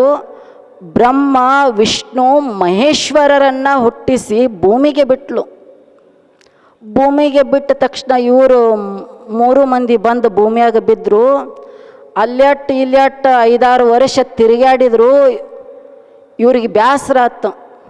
ಆವಾಗ ಏನು ಮಾಡೋದಂತ ತಲೆ ಮೇಲೆ ಕೈ ಹೊತ್ಕೊಂಡು ಕೂತಾಗ ಆಕಾಶವಾಣಿ ಕೇಳುತ್ತೆ. ನೀವು ತಾಯಿಯನ್ನು ಪ್ರಾರ್ಥನೆ ಮಾಡಿ ಆ ತಾಯಿ ನಿಮಗೆ ಒಲಿಯುತ್ತಾಳೆ ಅಂತ ದೇವವಾಣಿ ಆಗತ್ತೆ. ದೇವವಾಣಿ ಆದ ತಕ್ಷಣ ಇವರು 3 ಜನ ತಪಸ್ಸಿಗೆ ಕೂತ್ಕೊಳ್ತಾರೆ. 3 ಜನ ತಪಸ್ಸಿಗೆ ಕೂತ್ಕೊಂಡ ತಕ್ಷಣ ತಾಯಿ ಪ್ರತ್ಯಕ್ಷಳಾಗಿ ಬಿಡ್ತಾಳೆ. ಆವಾಗ ಏನು ಬೇಕು ವರ ಕೇಳಿ ಅಂತ ಆ 3 ಜನರಿಗೆ ಹೇಳಿದ ತಕ್ಷಣ ಆ 3 ಮಕ್ಕಳು ಹೇಳ್ತಾರೆ, ಅಮ್ಮ ನಮಗೇನೂ ಬೇಡ, ನೀನು ಒಬ್ಬಳ ಇದ್ದರೆ ಸಾಕು ನಮಗೆ ಅಂತ ಆ 3 ಜನ ಹೇಳ್ತಾರೆ. ಹಂಗೆ ನೋಡಿ, ತಾಯಿ ಸಿಕ್ಕ ಮೇಲತ್ತ ಮಗುವಿಗೆ ಎಲ್ಲವೂ ಮರೆತು ಬಿಡುತ್ತೆ. ಈಗ ನಿಮ್ಮ ಹುಡುಗನ ಜಾತ್ರೆಗೆ ಕರ್ಕೊಂಡು ಹೋಗಿರ್ತೀರಿ, ಸಣ್ಣ ಹುಡುಗಿರ್ತತಿ, ಜಾತ್ರೆಗೆ ಕರ್ಕೊಂಡು ಹೋಗಿರ್ತೀರಿ, ಕೈ ಹಿಡಿದು ಕರ್ಕೊಂಡು ಹೋಗಿರ್ತೀರಿ. ಇವ್ರು ಕರ್ಕೊಂಡು ಹೋಗಂಗಿಲ್ಲ, ಈ ಮೇಳ ಕರ್ಕೊಂಡು ಹೋಗಂಗಿಲ್ಲ, ನೀವು ಕರ್ಕೊಂಡು ಹೋಗಿರ್ತೀರಿ ಹುಡುಗರನ್ನ, ಸಣ್ಣ ಹುಡುಗರನ್ನ ಜಾತ್ರೆಗೆ ಕರ್ಕೊಂಡು ಹೋಗಿರ್ತೀರಿ. ಕೈ ಹಿಡಿದು ಜಾತ್ರೆಗೆ ಕರ್ಕೊಂಡಾಗ ಹೋದಾಗ ನಿಮ್ಮ ಹುಡುಗ ಕಳ್ಕೊಳತತಿ. ಎಲ್ಲಿ? ಜಾತ್ರೆಯಾಗ ಕಳ್ಕೊಳತತಿ, ಗದ್ದಲ್ದಾಗ ಕಳ್ಕೊಳತತಿ. ಕಳ್ಕೊಂಡ ತಕ್ಷಣ ಅಳ್ಳಾಕ ಚಾಲು ಮಾಡ್ತತಿ. ಅಲ್ಲಿ ಬರ್ತಾರೆ, ಒಂದು 4 ಮಂದಿ ಬರ್ತಾರೆ. ಯಾಕೆ ಅಳ್ಳಾಕತ್ತೀಯ ಅಂತ ಅಂದ್ರೂ ಅದು ಅಳ್ಳೋದ ನಿಂದ್ರಸಂಗಿಲ್ಲ. ಅವ್ವ ಅವ್ವ ಅಂತ ಅಳ್ಳಾಕ ಚಾಲು ಮಾಡ್ತತಿ. ಅವ್ರು ಏನು ಮಾಡ್ತಾರೆ, ಭಾಳ ಅಳ್ಳಾಕತತಿ ಅಂಥೇಳಿ ಅಲ್ಲಿ ಒಂದು ಆಟೋಣಿಕೆ ಕೊಡ್ತಾರೆ, ಆಟೋಣಿಕೆ ತಗೋ ಅಂತ. ಆ ಹುಡುಗ ಕೇಳಂಗಿಲ್ಲ, ನಮ್ಮ ಅವ್ವ ಬೇಕು ಅಂತ ಅಳ್ಳಾಕತತಿ. ಆಟೋಣಿಕೆ ಕೊಟ್ಲೂ ಒಗಿತತಿ. ಮತ್ತು ಐಸ್ ಕ್ರೀಮ್ ಕೊಡಿಸ್ತಾರೆ. ಬೇಡ, ನಮ್ಮ ಅವ್ವ ಅನ್ನೋದೊಂದು ಬಿಟ್ಟು ಅಳ್ಳೋದ ಚಾಲು ಮಾಡ್ತೈತಿ. ಅದು ಅವ್ವ ಬೇಕು ನನಗಂತ. ಆವಾಗ ಅವ್ರು ಅಲ್ಲೇ ಇಲ್ಲೇ ಎಲ್ಲ ಕಡೆಗೆ ಹುಡುಕ್ಯಾಡಿ ಅವನ ತಲೆ ತಂದು ಬಿಡ್ತಾರ. ಒಡ್ಕೋತ ಬಂದು ತಾಯಿಯನ್ನು ಅಪ್ಕೊಂಡು ಬಿಡ್ತೈತಿ. ಯಾಕೆ ಹಿಂಗೆ ಅಂತಂದ್ರೆ ಆ ಆ ಹುಡುಗನಿಗೇನು ಆಟಿಕೆ ಸಾಮಾನು ಬೇಕಂತ ಏನಿಲ್ಲ. ಯಾರು ಬೇಕಾಗಿದ್ದಾರೆ ಅಂತಂದರೆ ತಾಯಿ ಬೇಕಾಗಿದ್ದಾಳೆ. ತಾಯಿ ಒಬ್ಬಳ ಸಿಕ್ಕ ಬಿಟ್ಟರೆ ನನಗೆಲ್ಲವೂ ಸಿಗುತ್ತದೆ ಅಂತ ಮಗುವಿಗೆ ಗೊತ್ತಿದೆ, ಮಗುವಿಗೆ ಗೊತ್ತಿದೆ. ನೀವು ಮಕ್ಕಳು ಕಳ್ಕೊಂಡಾಗ ಎಷ್ಟು ಕೊಟ್ಟರು ಅವರು ಸಮಾಧಾನ ಆಗಂಗಿಲ್ಲ. ಮತ್ತು ತಾಯಿ ಸಿಕ್ಕಳಂದ್ರೆ ನನಗೆ ಅದು ಬೇಕು ಇದು ಬೇಕು ಅಂತ ಚಾಲು ಮಾಡ್ತಾರೆ. ನನಗೆ ಅದನ್ನು ಕೊಡಿಸು ಇದನ್ನು ಕೊಡಿಸು ಅಂತ. ಹಾಗೆ ಇವರು 3 ಜನನೂ ಹಂಗೆ ತಾಯಿ ಇದ್ದಾಗ ತಾಯಿಯನ್ನು ಮರೆತು ಬಿಟ್ರು. ನನಗೆ ಅದನ್ನು ಕೊಡು ಇದನ್ನು ಕೊಡು ಅಂತಂದರು. ತಾಯಿ ಕೈ ಬಿಟ್ಟು ಹೋದ ತಕ್ಷಣ ನಮಗೇನೂ ಬ್ಯಾಡ್ಯವ್ವ, ನೀವು ಒಬ್ಬಕ್ಕೆ ಬಂದರೆ ಸಾಕು ಅಂತ ಈ 3 ಜನ, ಒಬ್ಬಾಕಿ ಬಂದರೆ ಸಾಕು ಪ್ರಾರ್ಥನೆ ಮಾಡಿ ಬೇಡಿದರು. ತಾಯಿ ಪ್ರತ್ಯಕ್ಷಳಾದಳು. ಏನು ವರ ಕೇಳಿ ಅಂತ ಕೇಳಿದಳು. ಅವಾಗ ಅವ್ರು ಹೇಳ್ತಾರೆ, ನಮಗೇನೂ ವರ ಬೇಡ, ನೀನು ಒಬ್ಬಾಕೆ ಇರು ಅಂತ. ಆ ತಾಯಿ ಹೇಳ್ತಾಳೆ, ಹಂಗಾಗೋದಿಲ್ಲಪ್ಪ, ನಾನು ನಿಮ್ಮ ಜೊತೆಯೇ ಇರ್ತೀನಿ, ಆದರೆ ಬ್ರಹ್ಮ ಅಣ್ಣವನು ನಿನ್ನ ಸೃಷ್ಟಿ ಮಾಡು, ನಿನ್ನ ಕೆಲಸ ಅದು. ವಿಷ್ಣು ಅಣ್ಣವನು ನೀನು ರಕ್ಷಣೆ ಮಾಡು, ಮಹೇಶ್ವರ ಶಿವ ಅಣ್ಣವನು ನೀನು ಲಯ ಮಾಡು ಅಂತ ತಾಯಿ 3 ಜನಕ್ಕೆ 3 ಕೆಲಸ ಕೊಟ್ಟು ಹೋದ್ಲು. 3 ಜನಕ್ಕೆ 3 ಕೆಲಸ ಕೊಟ್ಟು ಹೋದ್ಲು. ಮತ್ತು ಜಗತ್ತಿನಾಗ ಅದು 3 ಕಾರ್ಯ ನಡೀತತೆ ಅಂತ ಹೇಳಿ ನಾವು ಸುಖದಾಗ ಅದೀವಿ. 3 ಕಾರ್ಯ ನಡಿಬೇಕು, ಸೃಷ್ಟಿನೂ ನಡಿಬೇಕು, ಲಯನೂ ನಡಿಬೇಕು, ಮತ್ತು ರಕ್ಷಣೆನೂ ನಡಿಬೇಕು. 3 ನಡಿಬೇಕು. ಮತ್ತು ಸೃಷ್ಟಿ ಅಷ್ಟ ನಡೀತು, ರಕ್ಷಣೆ ಅಷ್ಟ ನಡೀತು, ಲಯ ನಡೀಲಿಲ್ಲ ಅಂದರೆ ಹೆಂಗದು ಪರಿಸ್ಥಿತಿ? ಈಗ ಮದುವೆ ಇರುತ್ತೆ, ಮದುವೆ ಸಮಾರಂಭ ಮಾಡಿರ್ತೀರಿ. ಮದುವೆ ಸಮಾರಂಭ ಮಾಡಿದಾಗ ಸತಿ ಪತಿಗಳನ್ನು, ದಂಪತಿಗಳನ್ನು ಒಂದು ಪಲ್ಲಕ್ಕಿಯಲ್ಲಿಯೋ ಅಥವಾ ಆ ರಥದಲ್ಲಿಯೋ ಕೂರಿಸಿ ಊರೆಲ್ಲ ಮೆರವಣಿಗೆ ಮಾಡ್ತಾ ಇರ್ತೀರಿ. ಇವತ್ತಿನ ಕಾಲಕ್ಕೆ ದೊಡ್ಡ ಜೋರು ಮಾಡ್ತಾರೆ ಅದನ್ನು. ಇಬ್ಬರನ್ನು ಕುಂಡಿಸಿ ಎಲ್ಲಿ ಕುಂಡಿಸಿರ್ತೀರಿ? ರಥದ ಮ್ಯಾಲ ಸತಿಪತಿಗಳನ್ನು ಕುಂಡಿಸಿರ್ತೀರಿ. ಕುಂಡಿಸಿ ಮೆರವಣಿಗೆ ಮಾಡ್ತಾ ಇರ್ತೀರಿ. ಮೆರವಣಿಗೆ ಮಾಡ್ತಾ ಮಾಡ್ತಾ ಹೋಗ್ತಾ ಇರ್ತೀರಿ. ಮುಂದೆ ಹಾಡವ್ರು ಹಾಡ್ತಿರ್ತಾರೆ, ಕುಣಿಯವ್ರು ಕುಣಿತಿರ್ತಾರೆ, ಪಟಾಕ್ಷಿ ಹಚ್ಚವ್ರು ಹಚ್ತಿರ್ತಾರೆ, ಎಲ್ಲ ಮುಂದೆ ಮಾಡ್ತಿರ್ತಾರೆ. ಇವರಿಬ್ಬರು ಮ್ಯಾಲೆ ಕೂತಿರ್ತಾರೆ. ಅವ್ರ ಮ್ಯಾಲೆ ಕೂತವ್ರಿಗೆ ಅನ್ನಿಸ್ತಿರ್ತೈತಿ, ಎಷ್ಟು ಆನಂದ ಐತಿದ್ರಾಗ ನಮ್ಮನ್ನು ಹೊತ್ಕೊಂಡು ಮೆರೆಸಾಕತ್ತಾರ. ಈ ಮೆರವಣಿಗೆ ಹಿಂಗೆ ಇರಬೇಕು, ಶತಶತಮಾನಗಳು ಕಳೆದರು ಈ ಮೆರವಣಿಗೆ ಹಿಂಗೆ ಇರಬೇಕು ಅಂತ ಯಾರು ಅನ್ಕೋತಿರ್ತಾರ? ಮ್ಯಾಲೆ ಕೂತವ್ರು ಅನ್ಕೋತಿರ್ತಾರೆ. ಇಬ್ಬರು ಹಿಂಗೆ ಇರಬೇಕು, ನಾವು ಮ್ಯಾಲೆ ಇರಬೇಕು, ನಮ್ಮ ಮುಂದೆ ಇವ್ರು ಕುಣಿತಾ ಇರಬೇಕು ಅಂತ ಮ್ಯಾಲೆ ಕೂತವ್ರು ಅನ್ಕೋತಾರೆ. ಮತ್ತು ಕೆಳಗೆ ಕುಣ್ಕೋತಾ ಹಾಡ್ಕೋತಾ ಹೋಗಿರ್ತಾರಲ್ಲ, ಯಾವಾಗ ಮನೆ ಬರ್ತತಿ, ಮೆರವಣಿಗೆ ಯಾವಾಗ ಮುಗಿತತಿ, ಸಾಕಾಗಿ ಹೋಗೈತಿ ಅಂತ ಕೆಳಗೆ ಹೋಗವ್ರು ಅಂತಿರ್ತಾರೆ. ಹಾಗೆ ಈ ಜಗತ್ತಿನಲ್ಲಿ ನಾವು ಇವತ್ತು ಬಂದವ್ರು ನಾವು ಅಂತಿರ್ತೀವಿ, ನಾವು ಹಿಂಗೆ ಇರಬೇಕ್ರಿ, ಸಾಯಬಾರ್ದು, ಹಿಂಗೆ ಇರಬೇಕು, ಒಟ್ಟು ಸಾವು ಅನ್ನೋದು ನಮಗೆ ಬರಬಾರದು, ನಾವು ಹಿಂಗೆ ಇರಬೇಕು ಅಂತ ನಾವು ಅಂತಿರ್ತೀವಿ. ಹಿಂದೆ ಬಂದಿರ್ತಾರಲ್ಲ ಅವ್ರು ಅಂತಿರ್ತಾರೆ, ಇವ್ರು ಯಾವಾಗ ಹೊಕ್ಕಾರ ನಮಗೆ ಮನೆ ಹಿರ್ತಾನೆ ಯಾವಾಗ ಸಿಕ್ಕತ್ತಿ, ಇವ್ರು ಯಾವಾಗ ಹೊಕ್ಕಾರ ಮನೆ ಹಿರ್ತಾನೆ ನಮಗೆ ಯಾವಾಗ ಸಿಕ್ಕತ್ತಿ ಅಂತ ಅವ್ರು ಅಂತಿರ್ತಾರೆ. ಜಗತ್ತಿನ ಲೀಲೆ ಇದು, ಜಗತ್ತಿನ ಲೀಲೆ ಇದು. ಭಗವಂತನ ಅದ್ಭುತ ಇದು. ಸುಮ್ಮ ಬರಬೇಕು, ಸುಮ್ಮ ಹೋಗಬೇಕು. ಅತ್ತೆ ಆದವಳು ಹೆಚ್ಚಲ್ಲ, ಸೊಸೆಯಾದವಳು ಕನಿಷ್ಠ ಅಲ್ಲ. ಒಂದು ಕಾಲಕ್ಕೆ ಅತ್ತೆ ಅನ್ನಿಸ್ಕೊಂಡವಳು ಸೊಸೆ ಆದವಳೆ, ಮತ್ತು ಇವತ್ತು ಸೊಸೆ ಅನ್ನಿಸ್ಕೊಂಡವಳು ಮುಂದೊಂದು ಕಾಲಕ್ಕೆ ಅತ್ತೆ ಆಗುವವಳೆ. ಅದಕ್ಕೆ ತಿಳ್ಕೊಂಡು ನಡಿಬೇಕು. ಇವತ್ತೇನಾದರೂ ನನ್ನ ಅತ್ತೆಯನ್ನು ನಾನು ಚಲೋ ತಂಗಿ ನೋಡ್ಕೊಳ್ಳಿಲ್ಲ ಅಂದ್ರೆ ನಾಳೆ ನನ್ನ ಸೊಸೆ ನನ್ನ ಹಿಂಗೆ ನೋಡ್ಕೋತಾಳ ಅಂತ ಸೊಸೆ ಆದವಳು ತಿಳ್ಕೊಳ್ಬೇಕು. ಮತ್ತು ಅತ್ತೆ ಆದವಳು ತಿಳ್ಕೊಳ್ಬೇಕು, ನನ್ನ ಮಗಳನ್ನೂ ಮಗ್ಗಲ ಊರಿಗೆ ಕೊಟ್ಟನ, ನನ್ನ ಸೊಸೆಯನ್ನು ಹೆಂಗಾರ ನೋಡ್ಕೊಂಡ್ರೆ ನನ್ನ ಮಗಳನ್ನು ಅವ್ರು ಹಂಗೆ ನೋಡ್ಕೊಳ್ತಾರ, ಮಗಳ ಥರ ನನ್ನ ಸೊಸೆಯನ್ನು ನೋಡ್ಕೊಳ್ಳಬೇಕು ಅಂತ ಅತ್ತಿಗೆ ಗೊತ್ತಿರಬೇಕು. ಇದೇ ಅಲ್ಲವೇನು ಆನಂದ ಎಂದರೆ? ಇದೇ ಅಲ್ಲವೇನು ಸಂಸಾರವೆಂದರೆ? ತಾಯಿ ನಾವು ಹೆಂಗೆ ಬದುಕುತ್ತೀವಿ ಅನ್ನೋದನ್ನು ನೋಡಿ ಆನಂದ ಪಡ್ತಾಳೆ. ನಾವು ಅವಳಿಗೆ ಎಷ್ಟು ಅಭಿಷೇಕ ಮಾಡ್ತೀವಿ, ಎಷ್ಟು ಪೂಜೆ ಮಾಡ್ತೀವಿ, ಎಷ್ಟು ಪುನಸ್ಕಾರ ಮಾಡ್ತೀವಿ, ದಿನ ದೀಡು ನಮಸ್ಕಾರ ಹಾಕ್ತೀವಿ, ಉದ್ದು ಬೀಳ್ತೀವಿ, ಅಡ್ಡು ಬೀಳ್ತೀವಿ ಅಂದ್ರೆ ತಾಯಿ ನಮ್ಮ ಕಡೆ ನೋಡಂಗಿಲ್ಲ. ನಾ ಕೊಟ್ಟದ್ರಾಗ ನನ್ನ ಮಕ್ಕಳ ಆನಂದದಾಗ ಬದುಕಾಕತ್ತಾರಲ್ಲ, ದಿನ ಒಂದಿಷ್ಟು ನನ್ನ ನೆನಿತಾರ ಅಲ್ಲ ಸಾಕು ಅಂತ ತಾಯಿ ನಮ್ಮ ಕಡೆ ನೋಡ್ತಾಳೆ. ಹಾಗೆ ಬದುಕಬೇಕು, ಮನುಷ್ಯನಾದವನು ಹಾಗೆ ಬದುಕಬೇಕು. ಒಬ್ಬ ಸಾಹುಕಾರ ಇದ್ದ. ಅವನ ಆಸೆ ಏನು ಅಂತಂದರೆ, ನನ್ನ ಜೀವಮಾನದಲ್ಲಿ 40 ಕೋಟಿ ರೂಪಾಯಿ ಗಳಿಸಬೇಕು ಅಂತ ಅವನಿಗೆ ಒಂದು ಆಸೆ ಹುಟ್ಟಿತ್ತು. ಯಾರಿಗೆ? ಒಬ್ಬ ಶ್ರೀಮಂತನಿಗೆ 40 ಕೋಟಿ ಗಳಿಸಬೇಕು ನನ್ನ ಜೀವಮಾನದಲ್ಲಿ.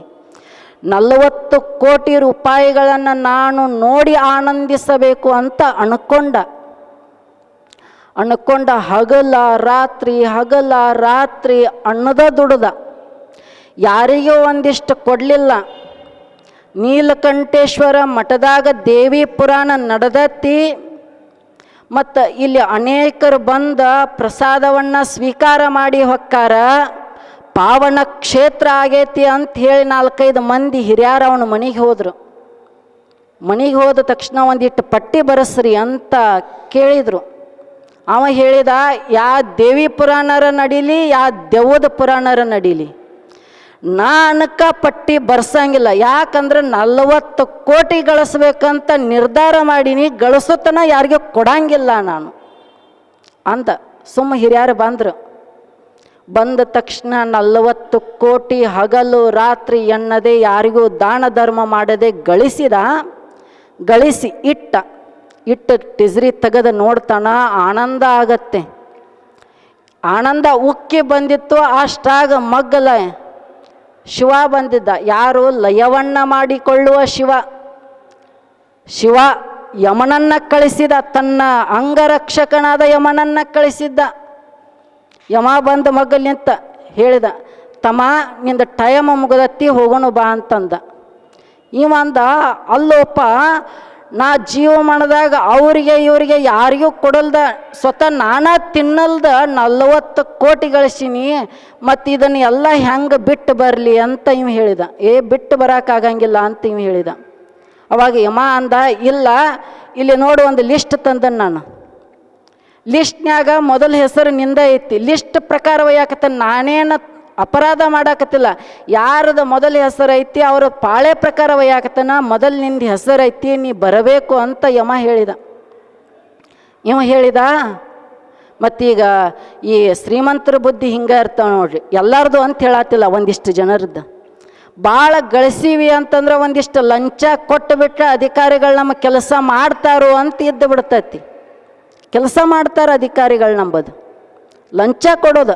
ಅವಂದ, ಅಲ್ಲ ಭಗವಂತ, 40 ಕೋಟಿ ಗಳಿಸೀನಿ, ಅದ್ರಾಗ 20 ಕೋಟಿ ನಿನಗ ಕೊಟ್ಟು ಬಿಡುತ್ತನು, ನನ್ನಟ್ಟು ಬಿಟ್ಟು ಬಿಡು ಅಂತಂದ. ಅವ ಯಮ ಅಂದ, ನಿನ್ನ ದುಡ್ಡು ನನ್ನ ಲೋಕದಾಗ ನಡೆಯಂಗಿಲ್ಲ. ಈ ಗಾಂಧಿ ಮುತ್ಯನ ನೋಟ ಇಲ್ಲೇ ಅಮೇರಿಕಾ ಚೀನಾದಾಗ ನಡೆಯಂಗಿಲ್ಲ, ಇನ್ನು ಸ್ವರ್ಗದಾಗ ಏನು ನಡೀತತ್ಯೋ ಅಂತ ಯಮ ಹೇಳಿದ. ಸ್ವರ್ಗದಾಗ ಏನು ನಡೀತತಿ? ಮತ್ತು ಇಲ್ಲೇ ನಡೆಯಂಗಿಲ್ರಿ, ನಿಜ. ಅಮೇರಿಕಾಕ್ಕೆ ಗಾಂಧಿ ಮುತ್ಯನ ನೋಟ್ ತಗೊಂಡು ಹೋದ್ರೆ ಅಮೇರಿಕಾದಾಗ ನಡೆಯಂಗಿಲ್ಲ. ಮತ್ತು ಅಲ್ರಿ ಅಪ್ಪಗಳು, ಅಮೇರಿಕಕ್ಕೆ ಹೊಕ್ಕಿರ್ತಾರಲ್ಲ, ಚೀನಾಕ್ಕೆ ಹೊಕ್ಕಿರ್ತಾರಲ್ಲ, ಹೆಂಗೆ ಅಂತ ಕೇಳಿದ್ರೆ ಅಲ್ಲಿ ಏರ್ಪೋರ್ಟ್ನ್ಯಾಗ ಒಂದು ಮನಿ ಎಕ್ಸ್ಚೇಂಜ್ ಆಫೀಸ್ ಅಂತಿರುತ್ತೆ. ನಮ್ಮ ರೊಕ್ಕ ಅವರಿಗೆ ಕೊಡೋದು, ಅವರು ಆ ದೇಶದ ರೊಕ್ಕ ಕೊಡ್ತಾರೆ. Currency exchange. ಭೂಮಿ ಮೇಲೂ ಒಂದಿಷ್ಟು ಕರೆನ್ಸಿ ಎಕ್ಸ್ಚೇಂಜ್ ಅದಾವೆ. ಸ್ವರ್ಗ ಮತ್ತು ಭೂಮಿಯ ಮಧ್ಯೆ ಕರೆನ್ಸಿ ಎಕ್ಸ್ಚೇಂಜ್ ಅದಾವೆ. ಇಲ್ಲಿ ನಾವು ಎಷ್ಟೇ ಗಳಿಸ್ಲಿ, ಇದನ್ನು ಪುಣ್ಯದ ಗಂಟನ್ನಾಗಿ ಪಡಿಬೋದು, ಸ್ವರ್ಗದಾಗ ಇದರ ಮಹತ್ವವನ್ನು ಪಡಿಬೋದು. ಹಾಗೆ ಎಕ್ಸ್ಚೇಂಜ್ ಆಫೀಸ್ ಅದಾವೆ ಭೂಮಿ ಮೇಲೂ. ಎಲ್ಲಿ ಅದಾವು ಅಂತಂದ್ರೆ ಮಾಲಿಂಗೇಶ್ವರ ಮಠ, ನೀಲಕಂಠ ಮಠ ಅನ್ನೋ ಎಕ್ಸ್ಚೇಂಜ್ ಆಫೀಸ್ಗಳು ಭೂಮಿ ಮೇಲೆ ಅದಾವ. ಒಂದಿಷ್ಟು ತಂದು ಇಲ್ಲಿ ದಾನ ಮಾಡಿಬಿಟ್ಟರೆ ಅದು ಪುಣ್ಯದ ಗಂಟಾಗಿ ಬದಲಾವಣೆ ಆಗಿರುತ್ತೆ. ನೀವು ಸ್ವರ್ಗಕ್ಕೆ ಹೋದಾಗ ಅದು ಬಳಕೆ ಆಗತ್ತೆ. ಒಂದಿಷ್ಟು ತಂದು ಕೊಡಬೇಕು. ಇವಂದ, ಅಲ್ಲ, 20 ಕೋಟಿ ಕೊಡ್ತನು, ಮತ್ತು ನನ್ನಷ್ಟು ಬಿಟ್ಟು ಬಿಡಲ್ಲ.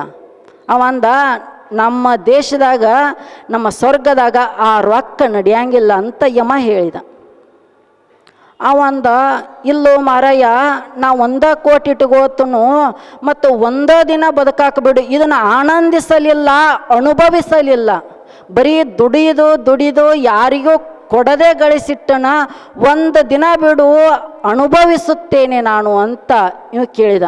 ಅವ ಯಮ ಹೇಳಿದ, ಹಂಗದು ಎಲ್ಲ ಬಿಡಾಕಾಗಂಗಿಲ್ಲ ಅಂತ. ಇವ ವಿಚಾರ ಮಾಡಿದ, ಇವೇನು ನನ್ನ ಕರ್ಕೊಂಡು ಹೋಗಾಕ ಬಂದಾನ, ಇವ ಬಿಡಂಗಿಲ್ಲ ನಾನು ಅಂಥೇಳಿ ವಿಚಾರ ಮಾಡಿದ. ಬಂದು ಬಿಸಿಲಾಗ ಮತ್ತು ಒಂದಿಷ್ಟು ನಿನಗೆ ಮಜ್ಜಿಗೆ ಮಾಡುತ್ತಾನ, ಕುಡಿದು ಹೋಗೋಣ, ಇಬ್ಬರು ಕೂಡಿ ಕುಡಿದು ಹೋಗೋಣ ಅಂತ ಶ್ರೀಮಂತ ಒಳಗೆ ಹೋದ. ಈ ಶ್ರೀಮಂತರು ರೊಕ್ಕ ಗಳಿಸಿ ಮನೆಯಾಗಿಟ್ಟವ್ರಿಗೆ ನಿದ್ದೆ ಹತ್ತಿರಂಗಿಲ್ಲ ರೀ. ಇವ್ರು ಏನು ಮಾಡ್ತಿರ್ತಾರಂದ್ರೆ ನಿದ್ದೆಗಳಿಗೆ ತಗೋತಿರ್ತಾರೆ. ಇವು ಒಳಗೆ ಹೋದ, ಮಜ್ಜಿಗೆ ಮಾಡಿದ, ಒಂದು 10 ನಿದ್ದೆಗಳಿಗೆ ಅರದ ಮಜ್ಜಿಗೆಯಾಗ ಹಾಕಿದ. ಒಂದು ಗ್ಲಾಸ್ ತಾ ಹಿಡ್ದ ಆ ಗುಳಿಗೆ ಅರದ ಹಾಕಿದ್ದು ಯಮನಿಗೆ ತಂದು ಕೊಟ್ಟ. ಕುಡಿ ಯಮ ಅಂತ ಕೊಟ್ಟ. ಯಮ ಕುಡ್ದ ಮತ್ತು ಒಂದ ಗುಳಿಗೆಗೆ ನಿದ್ದೆ ತಗೊಳ್ತತಿ. 10 ಗುಳಿಗೆ ಹಾಕ್ಯಾನ. ಇನ್ನೂ ಕುಡಿತಾನ. ನಿದ್ದೆ ಜೋರು ತಗೋತಿ ಯಮನಿಗೆ. ಜೋರು ತಗೊಳ್ತು. ಯಮ ಅಲ್ಲೇ ಕಟ್ಟಿ ಮೇಲೆ ಮಕ್ಕೊಂಡು ಬಿಟ್ಟ. ಇವ ಅವಾಗ ಏನು ಮಾಡಿದ ಅಂತಂದ್ರೆ ಒಂದು ಲಿಸ್ಟ್ ತಂದಿದ್ಲ. ಆ ಲಿಸ್ಟ್ ತಗೊಂಡು ಮ್ಯಾಲ ಪೆನ್ನಿಲೆ ಗಾಟ್ ಹಾಕಿದ ತನ್ನ ಹೆಸರು. ಮೊದಲಿತ್ತಲ್ಲ ಅದನ್ನು ಗಾಟ್ ಹಾಕಿದ. ಅಲ್ಲಿ ಒಂದಿಷ್ಟು ಬಿಳಿ ಬಣ್ಣ ಹಚ್ಚಿಬಿಟ್ಟ. ಕಾಣಿಸಬಾರದು ಬಿಳಿ ಬಣ್ಣ ಹಚ್ಚಿಬಿಟ್ಟ. ಕೊನೆಗೆ ತನ್ನ ಹೆಸರು ಬರದ. ಎಲ್ಲಿ ಆ ಪಟ್ಟಿಯ ಕೊನೆಗೆ ತನ್ನ ಹೆಸರು ಬರದ. ಈಗ ಹೆಂಗೆ ಒಯ್ತಾನ ಒಯ್ಲಿ ಯಮ, ನೋಡೇ ಬಿಡ್ತಾನ ನಾನು ಅಂತೀವ ನಿಂತ.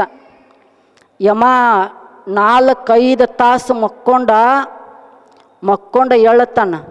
ಎದ್ದ ಯಮ ಹೇಳ್ತಾನ, ನನ್ನ ಜೀವಮಾನದಲ್ಲೇ ಇಂಥ ನಿದ್ದೆ ಮಾಡಿದ್ದಿಲ್ಲ ನಾನು. ಬರೀ ಅವ್ರನ್ನ ಇವ್ರನ್ನ ಒಯ್ದು ಬರೀ ಕೆಲಸದಾಗ ಜೀವನ ಕಳೆದು ಬಿಟ್ಟಿದ್ನಿ. ಅಮೃತದಂಥ ಇಂಥ ನಿದ್ದೆ ನಾನು ಎಂದೂ ಮಾಡಿದ್ದಿಲ್ಲ. ಮತ್ತು ಇವತ್ತು ನಿನಗೆ ವರ ಕೊಡಬೇಕು ಅಂತ ಇಚ್ಛೆ ಮಾಡ್ಕೊಂಡು ಎದ್ದನ. ಎಳ್ಳುವಾಗನ ಇಚ್ಛೆ ಮಾಡ್ಕೊಂಡು ಎದ್ದನ. ಏನು ಇಚ್ಛೆ ಮಾಡೀನಿ ಅಂತಂದ್ರೆ ಇವತ್ತಿನ ದಿನ ನನ್ನ ನಿಯಮವನ್ನು ಮುರಿಬೇಕು ಅಂತ ಮಾಡೀನಿ. ಪಾಳೆ ಪ್ರಕಾರ ಮ್ಯಾಲಿಂದ ಬರ್ತಿದ್ನಿ, ಆದರೆ ಇವತ್ತು ಕೆಳಗಿಂದ ಹೋಗಬೇಕು ಅಂತ ಇಚ್ಛೆ ಮಾಡ್ಕೊಂಡು ಎದ್ದೀನಿ ಅಂತ ಯಮ ಹೇಳಿದ. ಮತ್ತು ಕೆಳಗ ಇವ ಇದ್ದ. ಅಂದರೆ ಬಿಡದು, ಸಾವು ಬಿಡದು. ಗೀತೆಯಲ್ಲಿ ಭಗವಂತ ಹೇಳ್ತಾನೆ, ಜಾತಸ್ಯ ಹಿ ಧ್ರುವಂ ಮೃತ್ಯು ಧ್ರುವಂ ಜನ್ಮ ಮೃತಸ್ಯ ಚ. ಅಂದರೆ ಹುಟ್ಟಿದವನು ಒಂದು ದಿನ ಸಾಯಲೇಬೇಕು. ಅದು ಕಟ್ಟಿಟ್ಟ ಬುತ್ತಿ, ಜಗದ ನಿಯಮ, ಅದು ತಪ್ಪಿಸಲು ಆಗದು. ಆದರೆ ಹುಟ್ಟಿ ಬಂದೀವಿ ಅಂತಂದ್ರೆ ಸುಮ್ಮ ಹಂಗ ಹೋಗಂಗಿಲ್ಲ. ಒಂದಿಷ್ಟು ಗುರುಗಳ ಸೇವೆಯನ್ನು ಮಾಡಿ, ಒಂದಿಷ್ಟು ದೇವಿಯ ಸೇವೆಯನ್ನು ಮಾಡಿ, ಗುರು ಹಿರಿಯರ ಸೇವೆಯನ್ನು ಮಾಡಿ ಹೋಗಬೇಕು. ಹೆಂಗೆ ಇರಬೇಕು ಅಂತಂದ್ರೆ ಜೀವನ ಭಗವಂತನಿಗೆ ಅನಿಸಬೇಕು. ಈ ಹಣ್ಣು ನನಗೆ ಬೇಕೆಂದು ಎತ್ತಿ ಕೊಂಬಂತೆ ಇರಬೇಕು.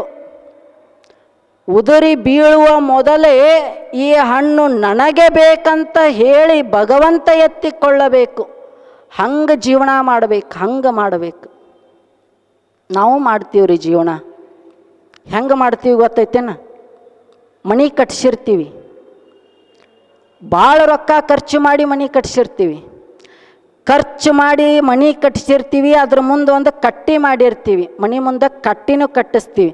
ಇವತ್ತೆಲ್ಲ ಈ ನಗರದಾಗ ಕಟ್ಟಿಸಂಗಿಲ್ಲ, ಸಿಟಿಗಳದಾಗ ಕಟ್ಟಿಸಂಗಿಲ್ಲ, ಹಳ್ಳಿಗಳದಾಗ ಕಟ್ಟಿಸ್ತಾರೆ. ರೊಕ್ಕ ಖರ್ಚು ಮಾಡಿ, ದುಡಿದು ರೊಕ್ಕ ಖರ್ಚು ಮಾಡಿ ಮನಿನೂ ಕಟ್ಸೀವಿ, ಅದ್ರ ಮುಂದೆ ಕಟ್ಟಿನೂ ಕಟ್ಸೀವಿ. ಕಟ್ಟಿ ಮ್ಯಾಲ ಯಾರು ಕೂತೀವಿ ಅಂದ್ರೆ ಕೂತೀವಿ.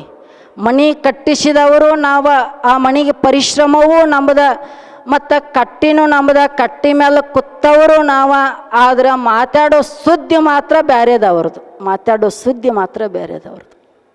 ಇದೇನು ಬದುಕೇನು? ಬದುಕಿನ ಮರ್ಮವನ್ನು ಒಂದಿಷ್ಟು ಅರಿಯಬೇಕಲ್ಲ, ಜೀವನದ ರಹಸ್ಯವನ್ನು ತಿಳಿಯಬೇಕಲ್ಲ. ಯಾಕೆ ದೇವರು ನಮ್ಮನ್ನು ಇಲ್ಲಿ ಕಳಿಸಿದ್ದಾನೆ ಅಂತ ಹೇಳಿ ಒಂದಿಷ್ಟು ಅರಿಯಬೇಕಲ್ಲ. ಜಗತ್ತಿನಲ್ಲಿ ನಾವು ಬರುವ ಮೊದಲು ಏನೂ ತಂದಿಲ್ಲ.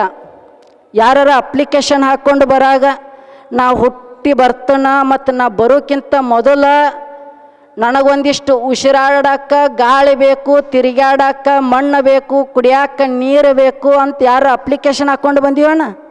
ಯಾರೂ ಬಂದಿಲ್ಲ, ಏನೂ ತಂದಿಲ್ಲ.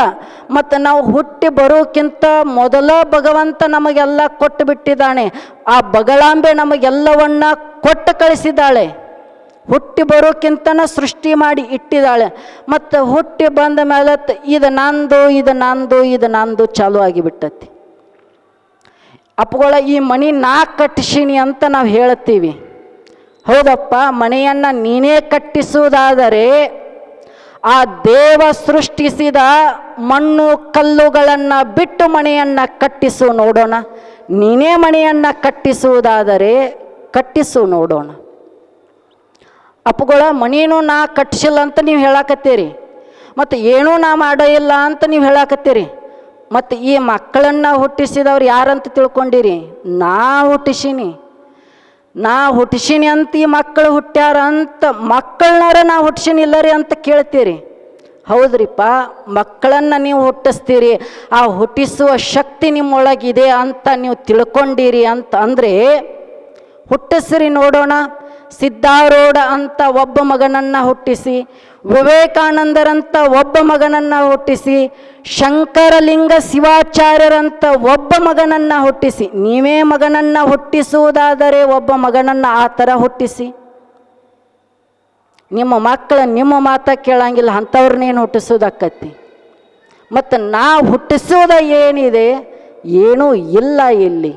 ಸುಮ್ಮ ಭಗವಂತ ಕೊಟ್ಟದ್ದನ್ನು ಸರಿಯಾಗಿ ಬಳಸಿಕೊಳ್ಳಬೇಕು, ಬಳಸಿ ಆನಂದಿಸಬೇಕು. ಅದರಾಗ ಆನಂದ ಇದೆ. ಅದೇ ಇವರು 3 ಜನ ತಾಯಿ ಭೂಮಿಗೆ ಬಿಟ್ಟ ತಕ್ಷಣ, ಬ್ರಹ್ಮ ವಿಷ್ಣು ಮಹೇಶ್ವರರನ್ನು ಸೃಷ್ಟಿ ಮಾಡಿ ಬಿಟ್ಟ ತಕ್ಷಣ ಇವರು ಅಲ್ಲಿ ಇಲ್ಲಿ ಅಲದಾಡಿ ತಾಯಿಯ ತಪಸ್ಸನ್ನು ಮಾಡ್ತಾಳೆ, ತಾಯಿ ಪ್ರಕಟಳಾಗ್ತಾಳೆ. ಇವರು ಏನೂ ಬ್ಯಾಡ ಅಂದರೂ ಆಕೆ ಒಂದಿಷ್ಟು ಕೆಲಸ ಒಪ್ಪಿಸಿ ಹೋಗುತ್ತಾಳೆ. ಕೆಲಸ ಒಪ್ಪಿಸಿ ತಾಯಿ ಹೋದ ಮೇಲತ್ತ ಹೋಗೋದ ಮುಂದೆ ಹೋಗಿರ್ತಾಳ, ಇವರು ಜಗಳ ಚಾಲು ಮಾಡ್ತಾರೆ. ನಿಮ್ಮ ಮನೆಯಾಗೂ ಹಂಗೆ ಆಕತಿ. ಹಿರಿಯರ ಒಂದೀಟು ಮಕ್ಕಳಿಗೆ ಕೊಡೋದು ಕೊಟ್ಟು ಹೋಗಿರ್ತಾರೆ, ಎಲ್ಲ ಆಸ್ತಿ ಬ್ಯಾರೆ ಮಾಡಿ ಕೊಡೋದು ಕೊಟ್ಟು ಒಂದೀಟು ಹೊರಸ್ಲ ದಾಟಿರ್ತಾರೆ, ಇವರು ಜಗಳ ಇಲ್ಲಿ ಚಾಲು ಆಗಿಬಿಟ್ಟಿರ್ತೈತಿ. ನಿನಗೆ ಹೆಚ್ಚು ಕೊಟ್ಟಾರ, ನನಗೆ ಕಡಿಮೆ ಕೊಟ್ಟಾರ, ಚಾಲೂನ. ಅವ್ರಿಗೂ ಹಂಗೆ ಚಾಲು ಆತ. ಇದು ಬರೀ ಮನುಷ್ಯರಿಗೆ ಅಲ್ರಿ, ದೇವರಿಗೆ ಬ್ರಹ್ಮ ವಿಷ್ಣು ಮಹೇಶ್ವರ ಅಂದವ್ರಿಗೂ ಜಗಳ ಚಾಲು ಆತ. ನಾ ಶ್ರೇಷ್ಠ ನೀ ಶ್ರೇಷ್ಠ ಅನ್ನೋ ಜಗಳ ಚಾಲು ಆತ. ಬ್ರಹ್ಮ ಅಂದ ಹುಟ್ಟಿಸವನ, ನಾ ಹುಟ್ಟಿಸ್ತಿದ್ರೆ ಜಗತ್ತಿನಾಗ ಏನೂ ಇಲ್ಲ, ಅದಕ್ಕೋಸ್ಕರ ನಾನು ಶ್ರೇಷ್ಠ ಅಂತ ಬ್ರಹ್ಮ ಅಂದ. ವಿಷ್ಣು ಅಂದ ನೀ ಹುಟ್ಟಿಸಿ ಅಷ್ಟೇ ಬಿಡ್ತೀಯ, ಆದ್ರೆ ರಕ್ಷಣೆ ಮಾಡುವವನು ನಾನು ಶ್ರೇಷ್ಠ ಅಂತ ವಿಷ್ಣು ಅಂದ. ಮತ್ತು ಇವು ಕೊನೆಯದವ ಇದ್ದ, ಇವನು ಬಂದ ಮಹೇಶ್ವರ.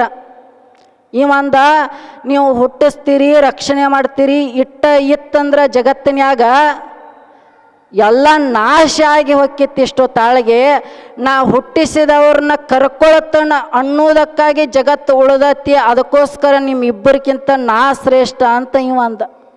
ಜಗಳ ಚಾಲು ಆತು, ದೊಡ್ಡ ಜಗಳ. 3 ಮಂದಿಗೆ ಜಗಳ ಚಾಲು ಆತು. ನಾ ಹೆಚ್ಚು ನೀ ಹೆಚ್ಚು ಅನ್ನೋದು ಜಗಳ ಚಾಲು ಆತು 3 ಜನಕ್ಕೂ. ಆಕತಿ, ನಮ್ಮ ಮನೆಗಳದಾಗೂ ಆಕತಿ. ನಾ ಹೆಚ್ಚು ನೀ ಹೆಚ್ಚು ಜಗಳ ಚಾಲು ಆತು. ಮನ್ಯಾಗ 2 ಗಂಡ ಹೆಂಡತಿ ಇದ್ರು, ಇಬ್ಬರಿಗೂ ಚಾಲು ಆತು ಜಗಳ. ನಾ ಹೆಚ್ಚು ನೀ ಹೆಚ್ಚು ಅಂಥೇಳಿ ಜಗಳ ಅತಿರೇಕಕ್ಕೆ ಹೋತು. ಇಬ್ಬರು ಮಾತು ಬಿಟ್ಟರು.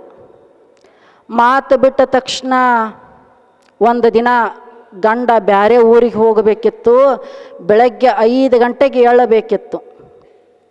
5 ಗಂಟೆಗೆ ಇವಂಗೆ ಎಚ್ಚರ ಆಗಂಗಿಲ್ಲ. ಮತ್ತು ಇವತ್ತಿನ ಕಾಲದಾಗ ಅವತ್ತು ಅಲಾರಾಮ ಮೊಬೈಲ ಇದ್ದಿದ್ದಿಲ್ಲ. ಏನು ಮಾಡಬೇಕು? ನನ್ನ ಹೆಂಡತಿ 4ಕ್ಕೆ ಹೇಳುತ್ತಾಳ, ಮತ್ತು ಮಾತಾ ಬಿಟ್ಟನು ಎಬಸಂತ ಹೆಂಗೆ ಹೇಳೋದು ಅಂತ ಇವ ಅಂದ. ಅದಕ್ಕೆ ಏನು ಮಾಡೋಣ ಅಂತಂದ್ರೆ ಒಂದು ಚೀಟಿ ಬರೋದು ಹಾಕಿ ಮಕ್ಕಳು ತೆಲ್ದಿಂಬಿಗೆ ಚೀಟಿ ಇಟ್ಟ. ನಾನು ಬೇರೆ ಊರಿಗೆ ಕೆಲಸಕ್ಕೆ ಹೋಗುವವನಿದ್ದೇನೆ, ನಾಳೆ ನನ್ನನ್ನು ಸರಿಯಾಗಿ 5 ಗಂಟೆಗೆ ಎಬ್ಬಿಸು ಅಂತ ಚೀಟಿ ಬರೆದಿಟ್ಟ. ಚೀಟಿ ಬರೋದಾಕಿ ತೆಲ್ದಿಂಬಿಗೆ ಇಟ್ಟ ತಕ್ಷಣ ಆಕೆ 5 ಗಂಟೆಗೆ ಎದ್ದ ತಕ್ಷಣ ಗಂಡನ ಎಬ್ಬಿಸ್ಬೇಕಲ್ಲ. ಮತ್ತು ಇವಂಗ ಇಷ್ಟ ಐತಿ, ಮತ್ತು ನನಗೆ ಎಷ್ಟು ಇರಬೇಕು, ನಾಯಕ ಸೋಲ್ಬೇಕು, ಇವಂಗ ನಾಯಕ ಸೋಲ್ಬೇಕು ಅಂತ ಆಕೆ ನಾಯಕ ಮಾತಾಡಿಸ್ಬೇಕು. ಚಾಲು ಆಗಿತ್ತಲ್ಲ, ಆಕೆ ಒಂದು ಚೀಟಿ ಬರದ್ಲ. 5 ಗಂಟೆ ಆಗಿದೆ ಎಳ್ಳಿ ಅಂತ ಚೀಟಿ ಇಟ್ಲು. ಇವನು ತೆಲ್ದಿಂಬಿಗೆ ತಂದು ಚೀಟಿ ಇಟ್ಲು. ಇವ 8 ಗಂಟೆಗೆ ಎದ್ದ ಟೈಮ್ ನೋಡ್ತಾನ, 8 ಗಂಟೆ ಆಗೈತಿ. ಹಿಂಗೆ ಮಾಡಿದ್ಲಲ್ಲ ಅಂತ ಬೇಯಬೇಕು ಅಂತ ಸಿದ್ಧನಾಗಿ ಬೇಯಕ್ಕೆ ಚಾಲು ಮಾಡಿಬಿಟ್ಟ. ಬಾಯಿಲಿ 5 ಗಂಟೆಗೆ ಎಬ್ಬಸ್ ಅಂತ ಅಂದನಲ್ಲ. ಆಕೆ ಕೇಳಿದ್ಲು, ಎಲ್ಲಿ ಹೇಳಿರಿ ನನಗೆ? ಅಲ್ಲ, ಚೀಟಿ ಬರೆದಿಟ್ಟನಲ್ಲ, ಒಂದಿಟ್ಟು ನೋಡ್ಬೇಕೈತಿಲ್ಲ. ಮತ್ತು ನೀವು ಅಲ್ಲಿ ನಿಮ್ಮ ತೆಲ್ಲಿಂಬಿಂಗ್ ನೋಡಲಿ ಆ ಚೀಟಿ ಬರೋದು ನಾನು ಇಟ್ಟ ಅದನ್ನು 5 ಗಂಟೆ ಆಗೈತಿ ಎಳ್ಳಿ ಅಂತ ನಾನು ಬರೋದು ಇಟ್ಟನ. ನಾನು ಹೆಚ್ಚು ನೀನು ಕಡಿಮೆ ಅನ್ನೋದು ಮನುಷ್ಯನೊಳಗೆ ಸುಳಿಯಬಾರದು. ದಾಂಪತ್ಯ ಯಾವಾಗ ಸುಂದರವಾಗಿರುತ್ತೆ ಹೇಳಿ? ಗಂಡ ತಂದು ಹಾಕಬೇಕು. ನಾ ತಂದು ಹಾಕಿನಿ ಅಂತ ಗಂಡ ಅನ್ನಬಾರದು, ಹೆಂಡತಿ ಮಾಡಿ ಹಾಕಬೇಕು. ನಾ ಮಾಡಿ ಹಾಕಿದಾಗ ನೀವೆಲ್ಲರೂ ತಿನ್ನಾಕತ್ತೀರಿ ಅಂತ ಹೆಂಡತಿ ಹೇಳಬಾರದು. ಆಗ ದಾಂಪತ್ಯ ಸುಂದರವಾಗಿರುತ್ತೆ. ಯಾರೂ ಹೆಚ್ಚಲ್ಲ, ಯಾರೂ ಕಡಿಮೆ ಅಲ್ಲ. ಇವರು 3 ಜನದ ಜಗಳ ಚಾಲು ಆತ. ಜಗಳ ಚಾಲು ಆದ ತಕ್ಷಣ ಅಟ್ಟಕ್ಕೆ ಜಗಳ ಅಂದ್ರೆ ಯಾವಾಗಲ್ಲ ಹೆಂಗಿರ್ತೈತ್ರಿ? ಖುಷಾಗ ಮುಗಿತೈತೆನ? ಊರಿಗೆ ಹುಗ್ಗಿ ಹಾಕಿ ನಾವು ಜಗಳಾಡಕತ್ತೀವಿ ಅಂತ ಯಾರು ಹೇಳ್ತಾರನ? ಇಲ್ಲ. ಜಗಳ ಅಂದ್ರೆ ಅದು ಕೆಟ್ಟದ್ದೇ ಆಗತ್ತೆ. ಆ ಕೆಟ್ಟದ್ದರ ಪರಿಣಾಮವಾಗಿ ಆ ಜಗಳದಲ್ಲಿ ರಾಕ್ಷಸರ ಉದ್ಭವ ಆಗತ್ತೆ. ನಾಳೆಯ ದಿನ ನಾವು ನೀವುಗಳೆಲ್ಲರೂ ಸೇರಿ ಆ ರಾಕ್ಷಸರು ಯಾರು ರಾಕ್ಷಸರು ಅವರ ಕೋಪಗಳಿಗೆ ಉದ್ಭವಗೊಂಡರು ಅಂತ ನಾವು ನೀವು ತಿಳಿದುಕೊಳ್ಳುವ ಪ್ರಯತ್ನ ಮಾಡೋಣ. ತಾಯಿಯ ಚರಿತ್ರೆಯನ್ನು ನಾಳಿಂದ ಹೆಚ್ಚು ಒಂದಿಷ್ಟು ಪ್ರಾರಂಭ ಆಗೋದು. ತಾಯಿಯ ಚರಿತ್ರೆ ಯಾರ್ಯಾರ ರಾಕ್ಷಸರು ಬರ್ತಾರ, ಯಾರ್ಯಾರ